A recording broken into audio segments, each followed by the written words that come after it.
an inconsistent factor in Yes, their I do games. agree on that. And, usually it's a really bad thing for the team when your main tank has the most fluctuations in performance, but Ballistics seem to make it work, and a lot of it comes down to Hooligan's humility.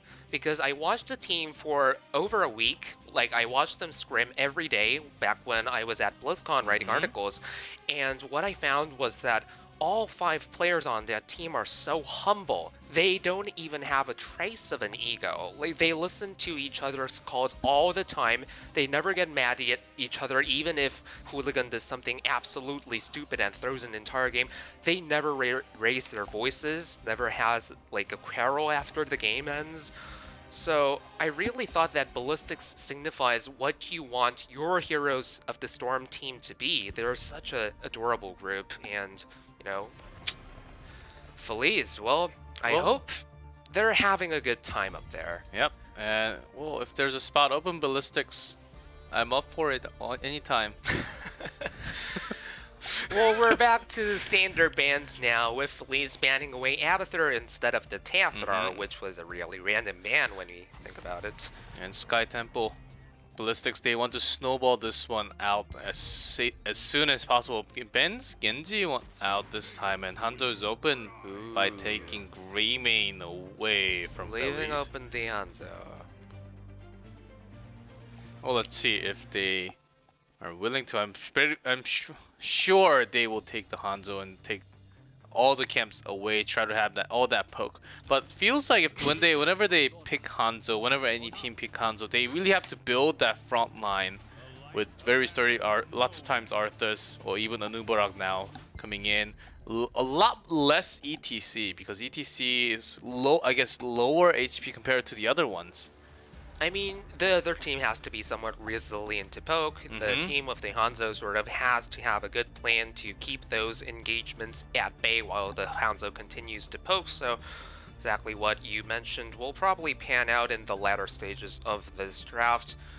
Probably we're going to see something like an Uberak going down on the side of Feliz, right? Unless they want to go all in on the Tyrael blow-up comp. But that's really difficult to do against an Uther, which Ballistics probably had in mind, thus why they picked Uther. Taking Rehgar, the other really good support right now in a general kind of way, pretty standard move, also pairs up well with Greymane, so what tank will it be? Or will it be, again, another random Sonya and, alright, Muradin? A very standard pick. I was maybe hoping for a Tyrael to go all the way in and try to get some picks even on Uther, or at least drawing that Divine Shield out or going on for Hanzo. I think they could have gone for a very good divey comp. Even with a Muradin, still you can make that complete with providing extra CC. But the thing is, if they go slow, they usually fall behind from the beginning. They should be the one ganking in with Muradin going up and down on this map. Right, so, and, to go back to the thing we said about, sometimes these open division teams not really having wide hero pools yet, I think the Muradin pickup here sort of feels like one of those things too, because there isn't much reason to pick up Muradin at this phase in the draft, especially when Anubarak and Tyrael and a lot of other options are open, so maybe their tank player feels quite comfortable on Muradin compared to other tanks. Sonya ban, pretty interesting though. Is this a signal that I really want to pick something that's weak to Sonya, or is it some internal information that Jungha has been killing everyone with Sonya in scrims? It could be either, to be honest. Maybe they're just thinking about the Haka and picking that away with the global to have that on their hand. But Ballistics, they can also take the Haka here, but less likely with a Hanzo, as I was talking about before. Still, that's always a possibility with Jungha. It's on his decision to decide which hero that he wants to be on the solo lane. Hooligan says no. I mean, considering how... It's like, no way! And now he's smirking, so maybe Jungha is going to play Junkrat. But considering how handily Jungha demolished Anaton in the past game in the solo lane, and considering how important the solo lane is right now, I wouldn't be surprised if they saved the last pick for the solo lane. But, as you predicted, the Haka for Jungha, and probably Now, when it comes to just running the game from a commander's perspective, from a macro perspective, from playing the map, probably the best Dehaka out there. Like, comprehensively, probably Wubby, then G-Cluff, then when it comes to mechanics, or like Ridge, Yes. but like when it comes to macro game, you have to admire the way that Jungha really plays the map. Sometimes, like when he gets to play that Dehaka against an Abathur, or something, like for example, he just destroys the entire game by himself. Let's see. The pink Dehaka is the best one. And I think the Mecha yellow Dehaka looks cooler, but that may be just me. And it could sync up with the yellow Anubarak mecha skin, which is I do like all maximum mecha synergy. skins in general, especially the new ones with Tyrael and Rehgar. Oh god, show me that animation again. Like, let's skip the draft. Yeah, like, press let's watch B. the animation one more time before we get into the game, right? The best skins on the new one, and going to pick up very strong frontline. Also a great disengage tool with the false stat. It looks a little bit divey, but I don't think it's full dive, of course, because the Nubarak, maybe they're trying to isolate the Dehaka when he comes from the other side. Even Dehaka has to really be careful now coming from the behind, because there will be that Mighty Gust available for false stat after 10. Why are you so sure that it's going to be Mighty Gust? Haymaker. I guess it's Sky Temple. I'm guessing. I'm guessing into Haymaker plus Mighty Gust. So you can toss one aside and the rest of them to the other side. So we can focus on that, but more likely going to be Avatar. And we do have Tychus locked in from Ballistics to finish the draft. Which side do you like a little bit better, Rally? I mean, if we hadn't seen the previous game, then I wouldn't be so sure to judge which side's draft is better than the other, but like with the knowledge we have of Hanatan at this point, I'm not a big fan of the Arthas pick. It feels a bit random to me, not a huge reason to pick Arthas into that Dehaka. Not entirely sure what purpose it serves. I know the Falstad is there to answer that global pressure, but that doesn't... Or will it apply to the solo lane? Because you can send Falstad to the solo lane against Dehaka and use Arthas to move around and get picks. So I guess, you know, it depends on what Feliz wants to do with this. Well, let's see. We're going to have Feliz in the blue, as you guys see at the bottom, and Ballistics again in red. Thanks, No Chat, for changing screens. By the way, like, since we're talking so much about Hanatan, for those old esports fans that used to pay attention to StarCraft 2, Hanatan is the player formerly known as Nightmare, and recently, well, since it was in 2017, he was actually a participant in the GSL Code S and famously defeated eventual champion of the later season of that GSL, Gumiho, with Blink Dark Templars, and I think that weird build was the first time ever used in that game, so definitely a very, very talented pro gamer. So although he sort of fed on Sanya in the last game, like, he's a very talented guy. Now he's one of the Nexus guys. One of the Nexus guys, and I guess... Oh god. And while no. as we speak of him, he gets dragged and chain CC, then body block, and all that damage coming out from... But he may actually survive, because after those CCs, there isn't anything from Tychus or Hanzo to get the rest of the damage. And this one may actually work. Wow, a better pick. Feliz coming in strong in this one. That's exactly what I wanted to see with the Muradin pickup from the beginning of the game. Feliz make that work instead. And Ballistics, their gank on the top lane does fail. Oh, this Jungha definitely overstayed his welcome for this one, right? Is there any more CC? But he does escape! Oh my, wow. I am so mad, and I'm not even rooting for a certain team. That has to hurt on the side of Feliz. Also had to use the flight. Committed basically all the resources except for Rehgar at the bottom for that kill. Of course, they got the kill onto Tychus, I believe, in the mid lane before, but they were about to have the best game start ever. And that's gotta hurt a little bit. Well, still, all things considered, I don't think Feliz managed to take down a whole turret in the mid lane after getting that pick onto Tychus, although the observer hadn't shown it yet. Whereas Ballistics did get off a huge amount of chip damage to the top gates. So I think overall Ballistics will be a bit happier but with what's going on, but they have to answer Feliz's top push now. Yeah, this one's going to be a giant push. They're actually taking the towers down, I believe, even before the temple spawns. This was a really good response to what Ballistics was doing on the side of Feliz.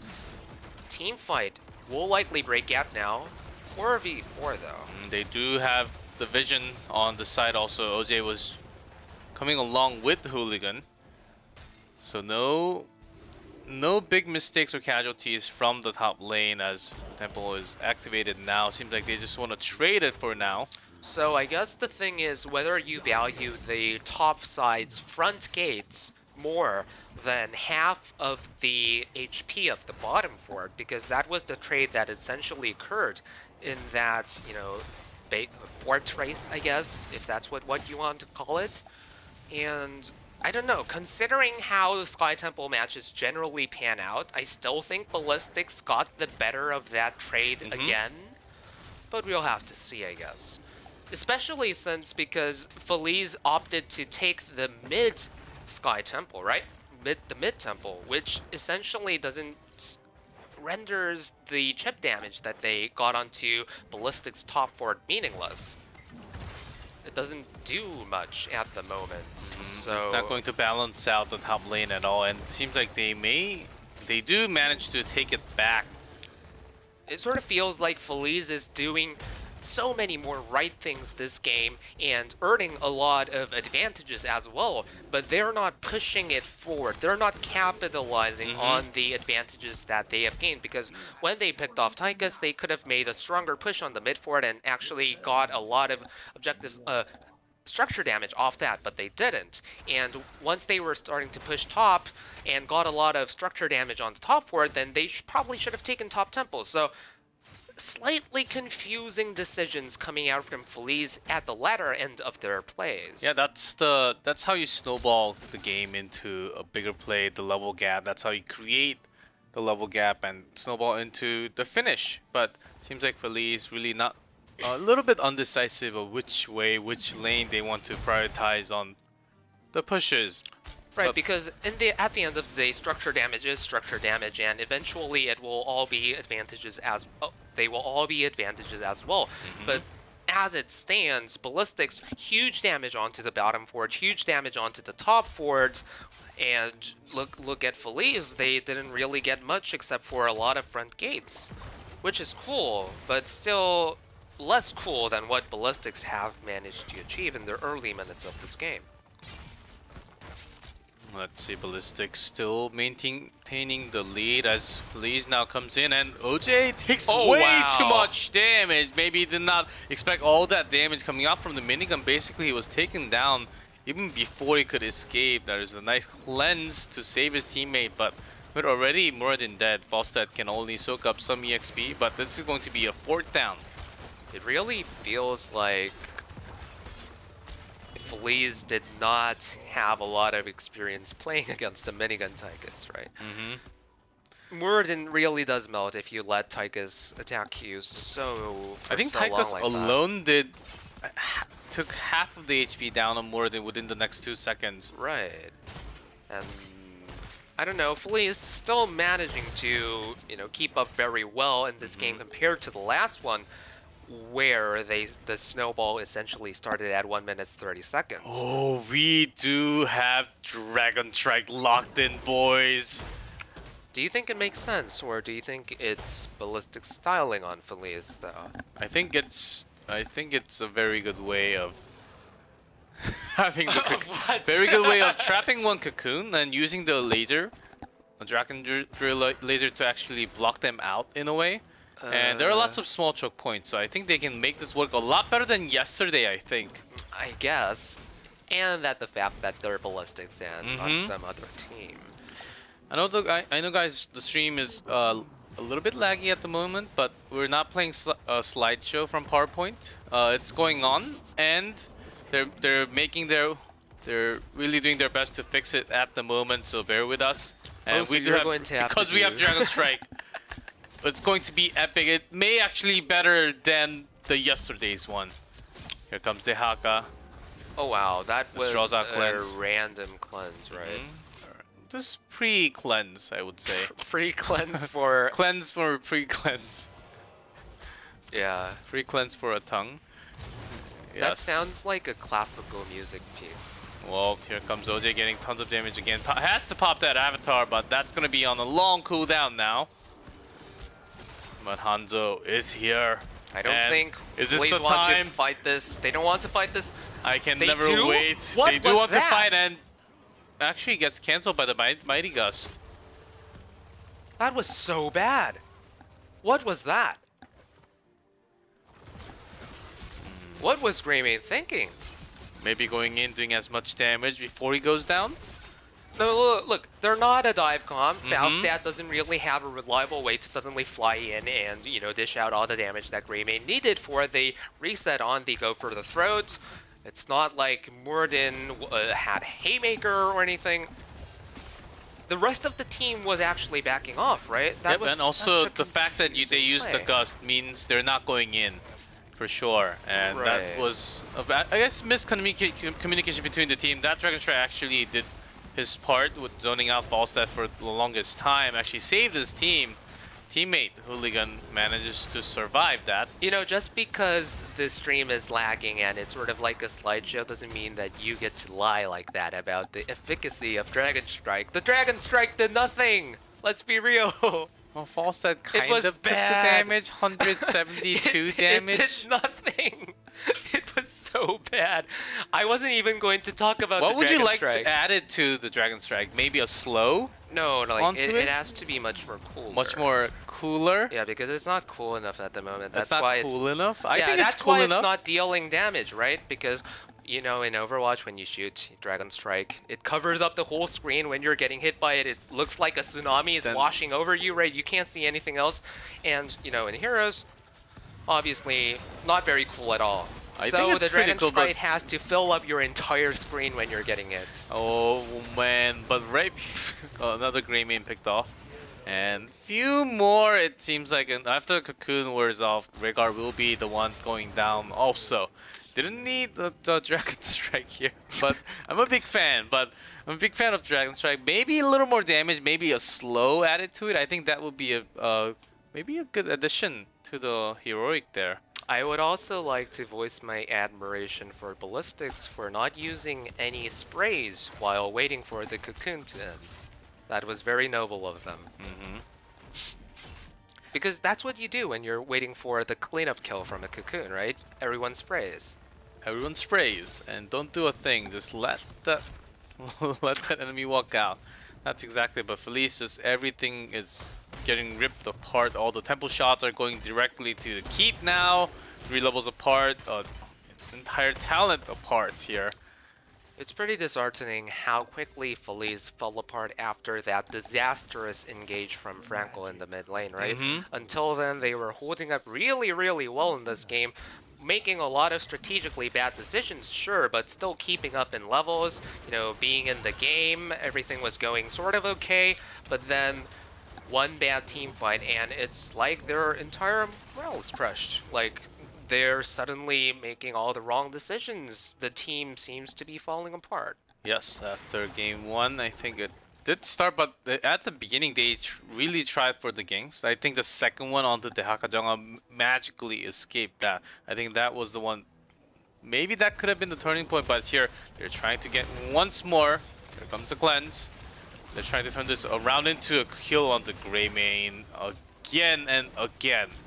And here comes the dragon, actually doing tons of damage here. Actually did more than 400 damage, trust me, okay? That was okay Dragon Strike. Like, Okay. that was an okay Dragon Thanks, Strike. Rally. It's Approved by Rally Jaffa. Dragon Strike is a good heroic to take. I mean, it was a one-man ult, but at least it hit. At least it did some sort of damage. So, like, It's actually a great Dragon Strike. It might be the best Dragon Strike in the history of the game, even. So far. So far. There will be better ones, I promise you. Hopefully. We need to bring Zarya's Graviton Surge. To be super fair, like, there were 1 or 2 pretty good Dragon Strikes at the end of the Clown Fiesta that took place yesterday, right? Like, some of the Dragon Strikes really landed, like, ended in teamfight victories. So, an ult with potential. Yeah, at least we don't have asthma then, so it's going to be okay. Though I fully enjoyed that match this morning. Feliz really losing what to do. They're just staying at few spots, waiting for the tempo. I think they're just hoping for a miracle here. And if you're hoping for a miracle, you do have to do something. But considering they're just how Miracle hoping. played yesterday, they Not probably clicking. shouldn't hope for a miracle. Oh yes, that's, that I cannot say anymore. But but I mean, I agree with you. Most of Feliz's mid-game decisions in this match has consisted of blindly going for Jungha 1v3 and not managing to kill him, then getting team wiped. Like, that was about everything that they did from the mid-game on. Yeah, and also the final keep from Feliz side is about to go down. Of course, still the fountain is still there, so it's going to take some time. The bottom lane wave, it's what concerns us. So Falstad has to go back. Jungha seems like he's about to join the team fight. Oops, does not land the isolation, so Rehgar's safe. Does have the Ancestral available, but it's Cocoon, so it is available, but you can't use it. So in the late gust a little bit, but see? That was an okay Dragon Strike as well, I it's a give good you that. zoning tool. It divided, it's like the Moses putting that staff down and then the entire ocean is split up into 2. The entire ocean is... It's a desert map, and you're describing it as an ocean. But like, I got the biblical references, like, so I totally got you there. But still, game over. Ballistics going to take the score and make it a 2-0. Yes, they will take it as Hanzo's Dragon Strike. It was a good one, but the entire rotation and how they were dominating by the rotation, even Mighty Gus was not enough to save their Grey main every single time, because he actually dove in when they were trying to pull out. He was the only one diving in, and that's why he was alone and getting CC'd from Jungha most of the time. Wait. I think I got it. What is it?